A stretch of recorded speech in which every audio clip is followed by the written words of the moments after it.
Nattika എസ്.എൻ. Trust higher secondary സ്കൂളിലെ NSS യൂണിറ്റിന്റെ ആഭിമുഖ്യത്തിൽ മഴക്കാലജന്യ രോഗങ്ങളെക്കുറിച്ചും പ്രതിരോധ മാർഗങ്ങളെക്കുറിച്ചും ക്ലാസ് എടുത്തു. ലഹരി വിരുദ്ധ പ്രതിജ്ഞയും ചൊല്ലി. നാട്ടിക ഹെൽത്ത് സെന്ററിലെ ഹെൽത്ത് ഇൻസ്പെക്ടർമാരായ AI മുഹമ്മദ് മുജീബ്, ഫസീല ബീവി, S. അഞ്ജു സുരേന്ദ്രൻ എന്നിവർ ക്ലാസുകൾക്ക് നേതൃത്വം നൽകി. അതല്ല നീ വന്നത്, എന്നാൽ ഇപ്പോൾ നിനക്ക് വിദ്യ വന്നുകൊണ്ടിരിക്കുന്നത് അതിൻ്റെ ലക്ഷണങ്ങളാണ് ഈ ചൊറിയായിട്ട്. അപ്പോൾ അവൻ വിശ്വസിച്ചു. കാരണം എന്താ അവന് വിദ്യ കിട്ടിയല്ലോ, വിദ്യ നേടാനാണല്ലോ വന്നത്. ഇന്നത്തെ പോലെ 1ാം ക്ലാസ് 2ാം ക്ലാസ് 3ാം ക്ലാസ് അങ്ങനെ സർട്ടിഫിക്കറ്റും ജയമൊന്നുമില്ലല്ലോ. അപ്പോൾ അതുകൊണ്ട് വിദ്യ കിട്ടിയെന്ന് ആൾ മനസ്സിലായി.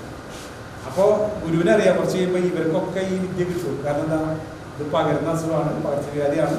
അപ്പോൾ കുറച്ച് കഴിയുമ്പോൾ 2 ആഴ്ച കഴിയുമ്പോൾ അടുത്ത ആൾക്ക് വിദ്യ കിട്ടും. എന്താ ഇങ്ങനെ കിട്ടുക, ചൊറി വരും. അപ്പോൾ ക്രമേണ ആ സമൂഹത്തിലുള്ള അവിടെ ജീവിക്കുന്ന എല്ലാവർക്കും വിദ്യ അഭ്യസിക്കാനുള്ള വിദ്യ കിട്ടാനുള്ള യോഗം. മനസ്സിലായില്ലേ? അപ്പോൾ ഇത് പണ്ട് കാലത്ത് ഇങ്ങനെയായിരുന്നു ഉണ്ടായത്. ഇന്നത്തെ ഇത് അങ്ങനെയല്ല. ഇന്ന് നമ്മൾ എല്ലാവരും കൃത്യമായിട്ടുള്ള ഒരു സമീപനത്തിൻ്റെ ഭാഗമായിട്ട് ഓരോരുത്തർക്കും അവരവരുടേതായ ആരോഗ്യ സംരക്ഷണത്തിനുള്ള കൃത്യമായ തലങ്ങളുണ്ട്, അതിനുള്ള കാര്യങ്ങളുണ്ട്. അപ്പോൾ നമ്മളെ സംബന്ധിച്ചിടത്തോളം ഞാൻ ആദ്യമേ പറഞ്ഞു, ആരോഗ്യം എന്ന് പറഞ്ഞാൽ വളരെ വില കൂടിയൊരു സാധനം. പ്രിൻസിപ്പാൾ ജയാബിനി GSP, പ്രധാനാധ്യാപിക Minija R. Vijayan, NSS program officer Shalabha Jyothish, EB Shaija, NSS ലീഡർമാരായ ജന ഫാത്തിമ, റയാൻ ഫൈസൽ എന്നിവർ സംസാരിച്ചു.